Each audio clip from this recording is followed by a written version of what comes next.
The idea that Lucifer rebelled against the Most High and took 1/3 of the angels with him is a nice story, but it's not reality. There's so many verses in the Bible where you can just pick a verse and elaborate or concoct a story, and it can sound so good, so believable, other people will start to repeat it. And when they repeat it so often, other people start to believe it and accept it, because most people haven't read the Bible. So they're assuming that the person telling the story has. And that's where you get all these big misconceptions about the Bible. That guy hasn't read it, tells a story of what he heard from somebody else who hasn't read it. And then these stories get carried out through history. And then the story gets perfected. The devil is not operating on his own. He is an agent created by the Most High to exact judgment on people the Most High wants to exact judgment on. He does what the Most High tells him to do. If you read the book of Job, he can only do what the Most High tells him to do. And it's a misconception in Christianity that the devil's operating under his own guise and that the Most High only wants good for you. And the devil is somehow intervening in that. That's another concocted story. Let's understand this idea that 1/3 of the angels was taken by Lucifer and rebelled against the Most High. Revelation chapter 12, verse 3. And there appeared another wonder in heaven, and behold, a great red dragon, having 7 heads and 10 horns, and 7 crowns on his head. And his tail drew the 3rd part of stars of heaven, and did cast them to the earth.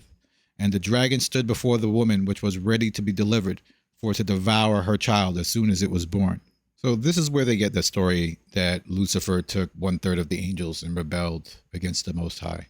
And you can see plainly it doesn't say anything like that. So the story itself is made up. Let's get a better understanding. The Bible has to interpret itself. That's why you have to read the entire Bible. So you use one verse and you're going to connect it to another verse, and then you get a bigger understanding.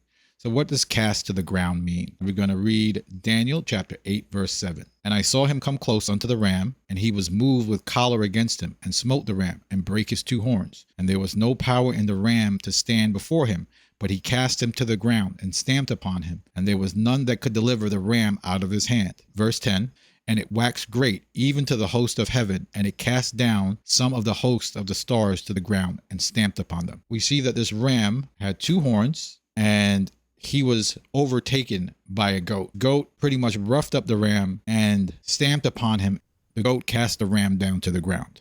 So what does that mean? Well, Daniel 21 explains exactly what happened in verse 8. And the rough goat is the king of Grecia. No need for any explanation, no need for some sort of bigger interpretation. We can see it right here. The rough goat is the king of Grecia. And the great horn that is between his eyes is the first king. And I said that in a previous video that it's Alexander the Greek. Verse 21 interprets verse 7. And then verse 24, it says, he and in his power shall be mighty, but not in his own power. And shall destroy wonderfully, shall prosper and practice, and shall destroy the mighty and holy people. Verse 24 interprets verse 10. So the goat, which is the king of Grecia, shall cast the host of the stars to the ground and stamp upon them.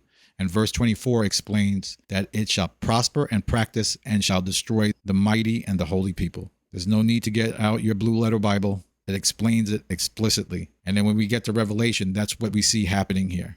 This dragon, which is not this beast, it's the 4th beast that will cast the children of Israel to the ground. They all cast the children of Israel to the ground. Babylon, Persia, Mede Empire, the Greeks, and then the Roman Empire, and then the Roman Empire reborn has all cast the stars or the children of Israel to the ground.